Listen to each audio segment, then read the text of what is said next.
السلام علیکم ورحمۃ اللہ وبرکاتہ۔ الحمد للہ رب العالمین، والصلاة والسلام علی سید الانبیاء والمرسلین وعلی آلہ واصحابہ اجمعین، اما بعد فاعوذ باللہ من الشیطان الرجیم، بسم اللہ الرحمن الرحیم۔ اذا جاء نصر اللہ والفتح ورأيت الناس يدخلون في دين الله أفواجا فسبح بحمد ربك واستغفره إنه كان توابا، صدق اللہ العظیم۔ میرے محترم بھائیو، بزرگوں اور دوستو، ابھی میں نے سورۃ النصر کی تلاوت کی ہے۔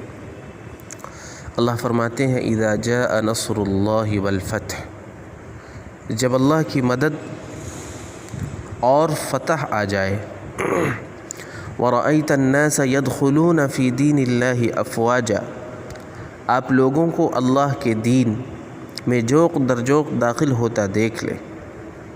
فَسَبِّحْ بِحَمْدِ رَبِّكَ، تو اپنے رب کی تسبیح اور تحمید کیجیے۔ وَاسْتَغْفِرْهُ، اور اس سے مغفرت طلب کیجیے۔ إِنَّهُ كَانَ تَوَّابًا، وہ بڑا توبہ قبول کرنے والا ہے۔ میرے دوستوں اور بزرگوں، یہ ہے اس سورت کا ترجمہ۔ اس سورت کا میں مختصر تشریح اور تفسیر کر دیتا ہوں۔ اللہ تبارک و تعالیٰ فرماتے ہیں اذا جاء نصر اللہ والفتح، اے محمد صلی اللہ علیہ وسلم، اے میرے حبیب، جب اللہ کی مدد اور مکہ کی فتح آ جائے، مکہ کی فتح کا وقت آ جائے، اور آپ لوگوں کو اللہ کے دین یعنی اسلام میں جوق در جوق داخل ہوتا دیکھ لیں، تو اس وقت آپ کیا کیجئے؟ اس وقت سمجھیے کہ آپ کی بعثت کا مقصد اور دنیا میں آنے کا مقصد پورا ہو چکا ہے، یعنی آپ کے آنے کا جو مقصد تھا تکمیل دین، وہ پورا ہو چکا ہے، اب دین مکمل ہو چکا ہے، اب آپ کی بعثت کا مقصد مکمل ہو چکا ہے، تو اب آپ کیا کیجئے؟ تو اپنے رب کی تسبیح بیان کیجئے، اپنے رب کی پاکی بیان کیجئے، اپنے رب کی تعریف اور توصیف کیجئے، اور اس سے مغفرت طلب کیجئے، اس لیے کہ وہ بڑا توبہ قبول کرنے والا ہے۔ میرے محترم بھائی، بزرگوں اور دوستو، اس سورت میں 3 آیتیں ہیں، اور یہ سورت مدنی ہے۔ اس سورت کا دوسرا نام سورۃ التودیع ہے۔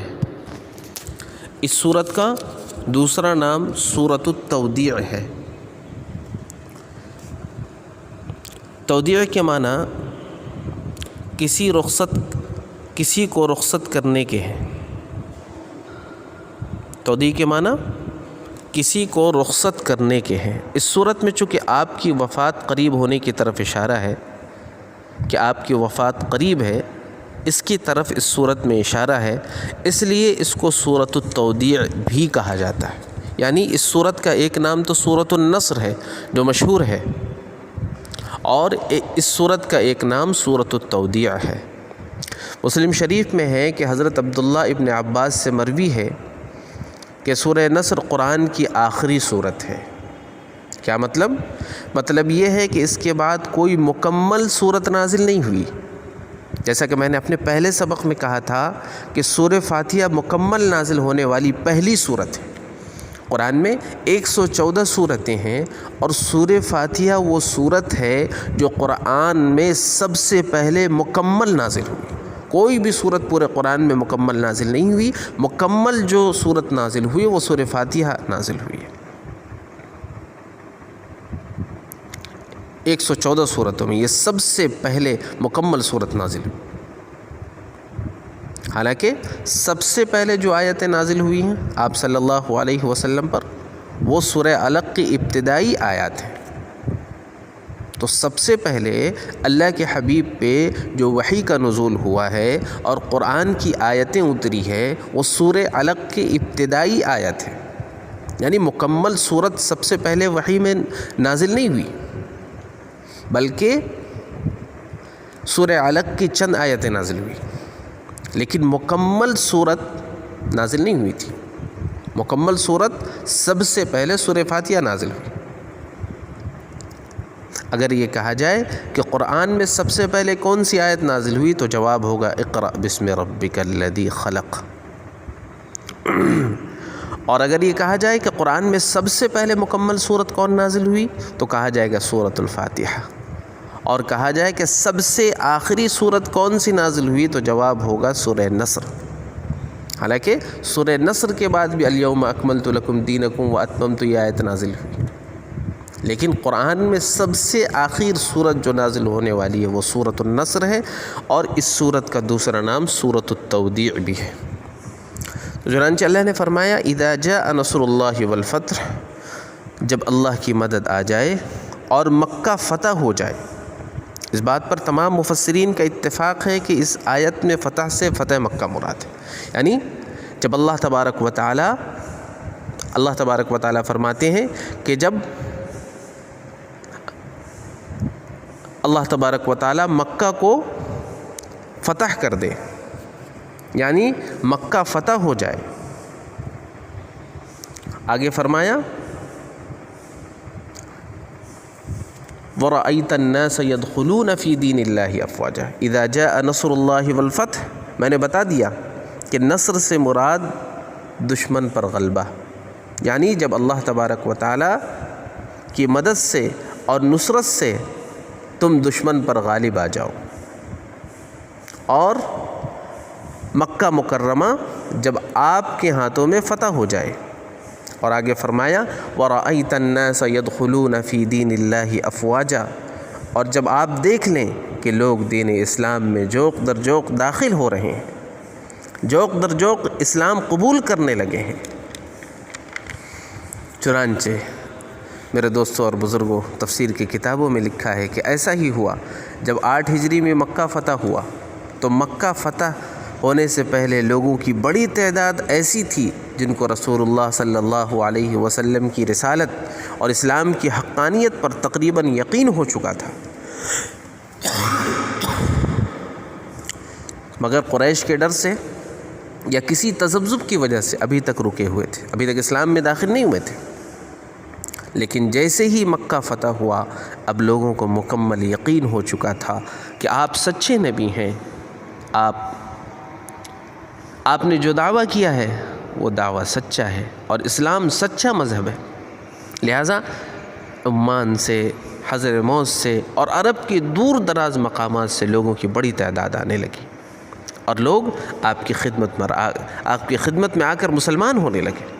یمن سے صرف 700 نفر، 700 جماعتیں مسلمان ہو کر پہنچی، جو راستہ میں اذان دیتے ہوئے اور قرآن کی تلاوت کرتے ہوئے آئے۔ سبحان اللہ۔ فتح کے بعد، جیت کے بعد جشن کا حکم نہیں ہوتا، اسلام میں یہ حکم نہیں ہوتا، اس کی کوئی گنجائش نہیں ہے کہ جب کوئی خوشی ہاتھ لگے، کوئی جیت حاصل ہو، کوئی فتح ہو تو جشن مناؤ، جلوس نکالو، نقارے بجاؤ، چراغاں کرو، زندہ باد کے نعرے لگاؤ۔ اسلام میں ان چیزوں کا دور دور تک حکم نہیں ہے، اسلام کا ان چیزوں سے کوئی واسطہ نہیں ہے کہ فتح نصیب ہو، جیت نصیب ہو، کوئی خوشی کا موقع ہو تو اس میں نقارے بجائے جائیں، چراغاں کیا جائے، زندہ باد کے نعرے لگائیں۔ میرے دوستوں اور بزرگوں، بلکہ ہمیں حکم یہ ہے کہ اللہ کی تعریف اور توصیف میں لگ جاؤ۔ لہٰذا اس آیت میں اللہ تبارک و تعالی نے آگے وہی فرمایا فَسَبِّحْ بِحَمْدِ رَبِّكَ وَاسْتَغْفِرْهُ إِنَّهُ كَانَ تَوَّابًا۔ تو آپ کیا کیجئے؟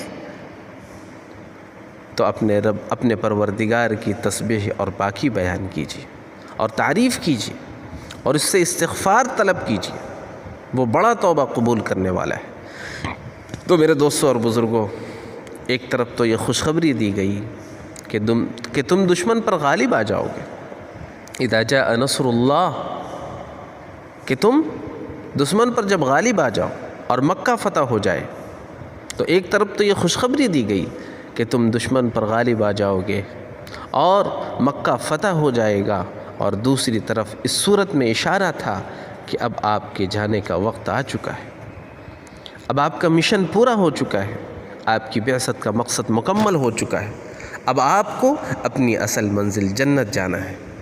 لہٰذا آپ اب حمد و ثنا اور استغفار میں لگ جائیے، اللہ کی تعریف اور توصیف میں لگ جائیے۔ مقاتل کی روایت ہے کہ جب یہ صورت نازل ہوئی تو آپ نے صحابہ کے مجمع کے سامنے اس صورت کی تلاوت فرمائی، جن میں حضرت ابو بکر، حضرت عمر اور سعد بن وقاص رضی اللہ تعالیٰ عنہ اجمعین وغیرہ موجود تھے۔ تمام صحابہ اس کو سن کر خوش ہوئے۔ اس میں مکہ کی فتح کی خوشخبری ہے، مگر آپ کے حقیقی چچا، اپنے چچا حضرت عباس رضی اللہ تعالی عنہ رونے لگے۔ آپ نے پوچھا رونے کی وجہ کیا ہے؟ تو حضرت عباس رضی اللہ تعالی عنہ نے فرمایا اس میں تو آپ کی وفات کی خبر ہے۔ آپ صلی اللہ علیہ وسلم نے اس کی تصدیق فرمائی۔ حضرت ابو ہریرہ رضی اللہ تعالی عنہ فرماتے ہیں کہ اس صورت کے نزول کے بعد آپ عبادت میں خوب مجاہدہ فرماتے، یہاں تک کہ آپ کے پاؤں مبارک میں ورم پڑ جاتا، سوجن پڑ جاتا۔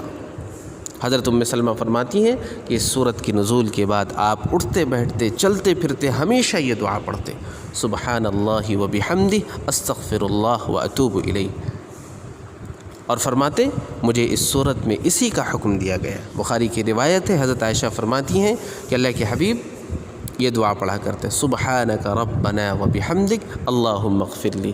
بہرحال یہ دونوں دعا اللہ کے حبیب پڑھا کرتے تھے اس صورت کے نزول کے بعد کثرت سے۔ تو میرے دوستوں اور بزرگوں، خلاصہ یہ نکلا کہ اللہ تبارک و تعالیٰ نے خوشخبری دی کہ مکہ فتح ہو جائے گا اور تم دشمن پر غالب آ جاؤ گے اور لوگ جوق کے دور اسلام میں داخل ہوں گے۔ اب اللہ کے حبیب کو حکم ہوا کہ آپ اللہ کی حمد و ثنا اور تعریف و توصیف کیجیے۔